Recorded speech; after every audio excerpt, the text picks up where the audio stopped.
Hi everyone, today we are making some quick strawberry jam that you can put in your refrigerator or you can freeze it for later use.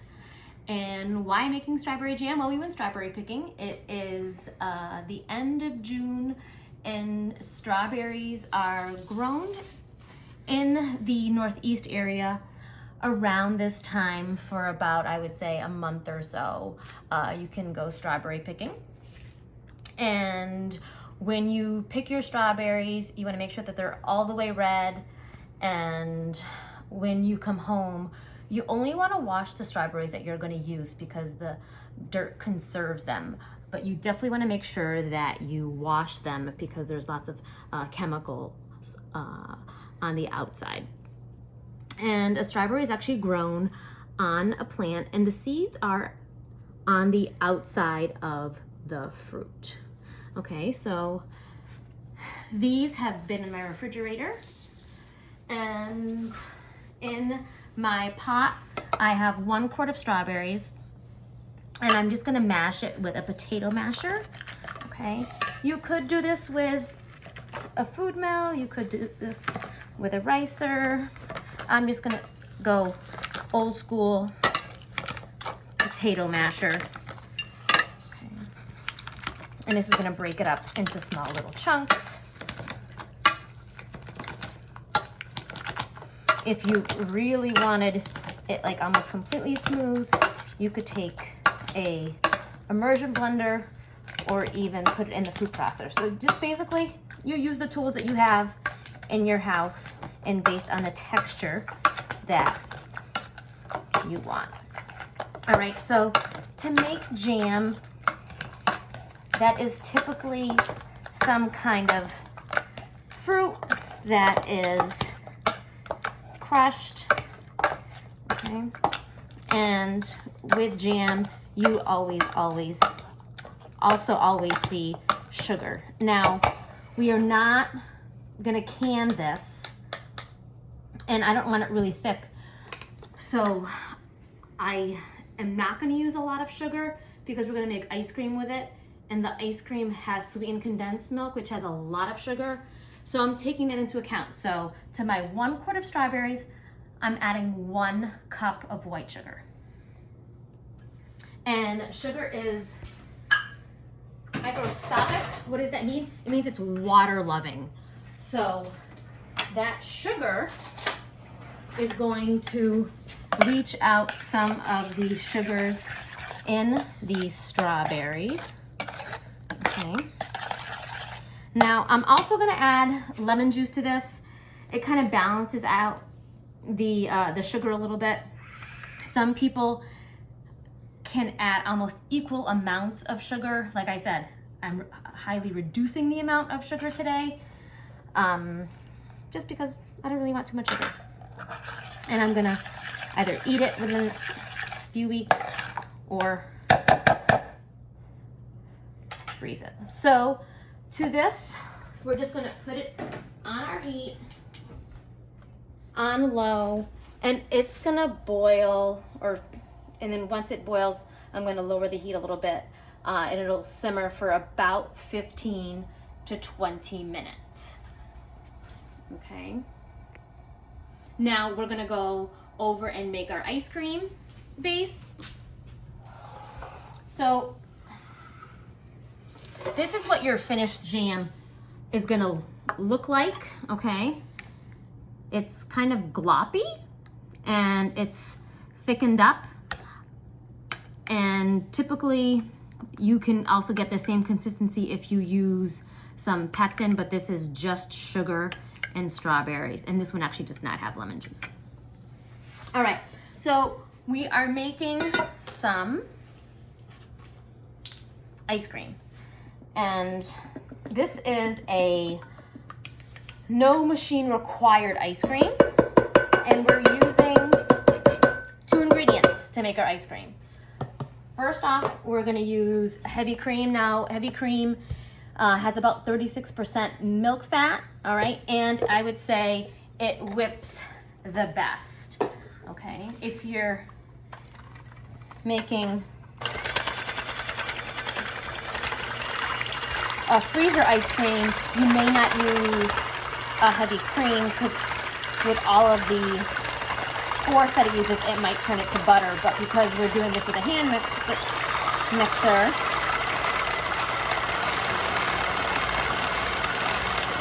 we're not going to turn it to butter. And you're going to have some heavy cream that's going to fly all over the place. But we're cooking, we're making a mess, and that's okay.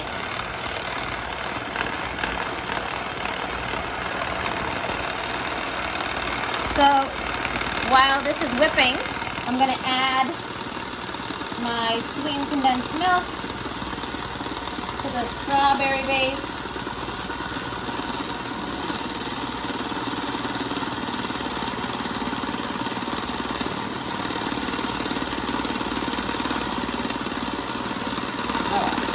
And then while this is whipping, I'm just going to stir this.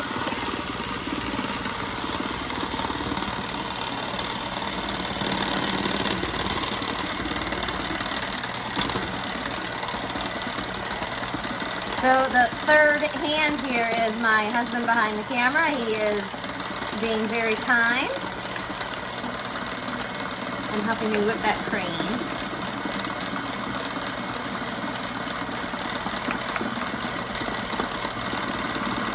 Like I said, if you wanted this completely smooth, you could just put it in a blender or a food processor.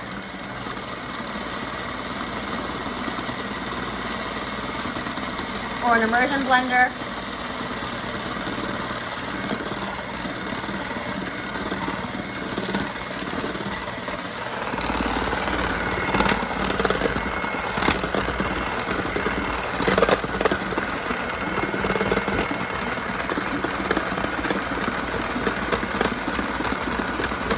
So ice cream has to contain at least 10% minimum of milk fat, and we've got that. With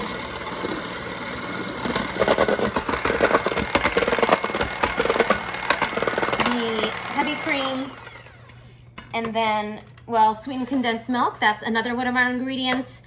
Sweetened condensed milk is very concentrated milk that is sweetened. Okay, so I'm now gonna add this to my whipped cream, and I'm just going to further whip it until it's the consistency that I want. So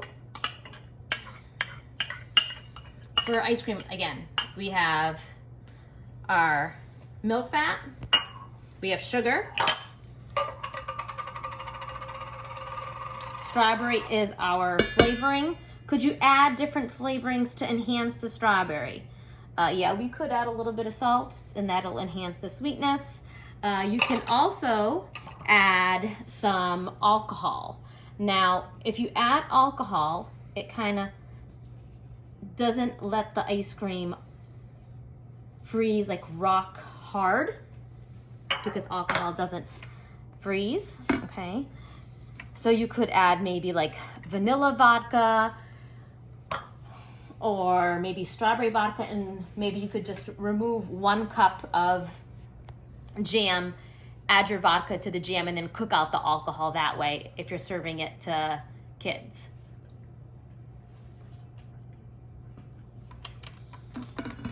All right, and we're just going to continue whipping that. All right, and I added about 1 cup of jam to the ice cream.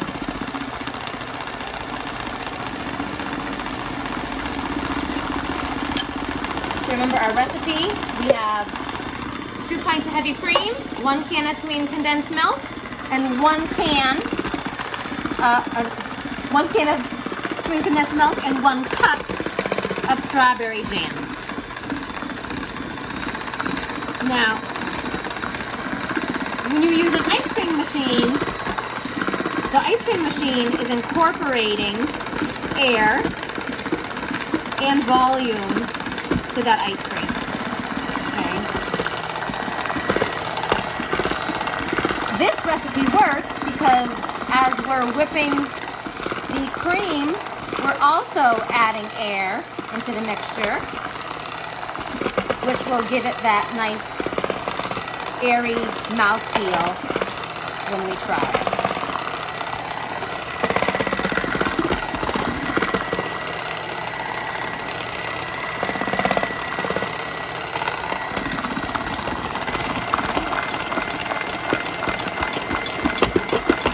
I would say we are almost there.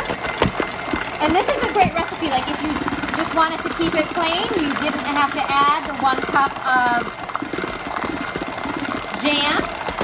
You can make this chocolate by adding some chocolate, melted chocolate, and some cocoa powder. Okay, you can make it coffee by just adding a package of Via, like Starbucks Via. You can add some caramel sauce to that as a mix-in if you wanted to do that. All right, so this is a really nice consistency.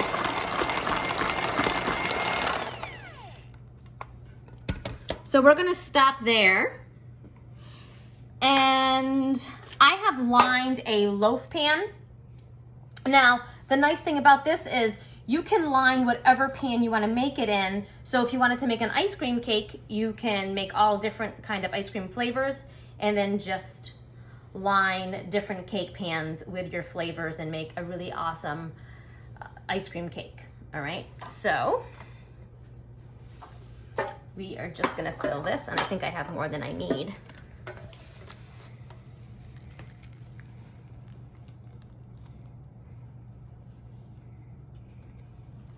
And then once it's set, we will try it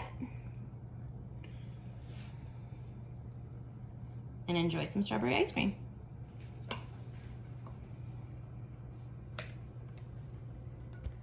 All right, so our jam is simmering away, and you'll notice that a foam forms on the top, and all that is just, it's just air.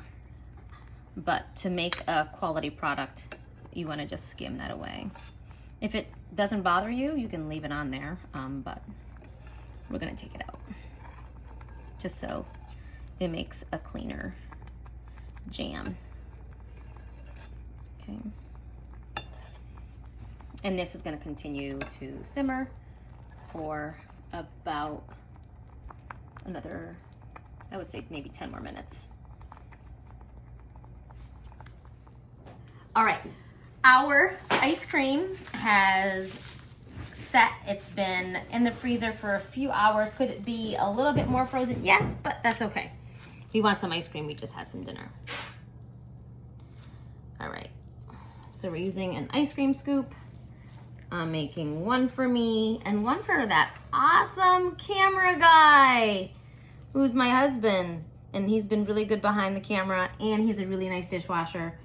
So remember, when people are nice to you, make sure you are nice to them. Okay.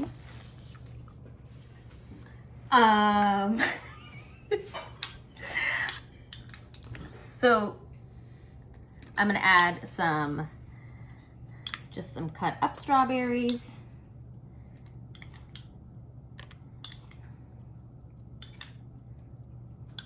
And then we're also gonna add some strawberry sauce, which is a little bit of cooked strawberry. So we have 3 different textures in our ice cream. And you see this is a nice, perfect consistency.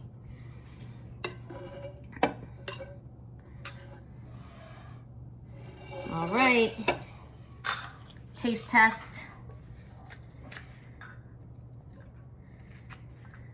And I have 2 containers here that I'm gonna put my jam in.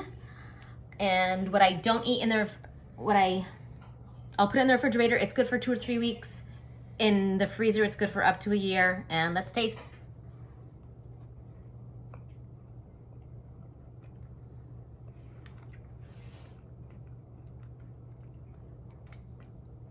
It's nice and creamy and smooth, full of strawberry flavor, nice and tart and sweet. Make some ice cream. We're having a heat wave. It's a great dessert. Make some jam. You can put on pancakes, waffles, toast, yogurt. That is so many different applications. Enjoy. I love you all.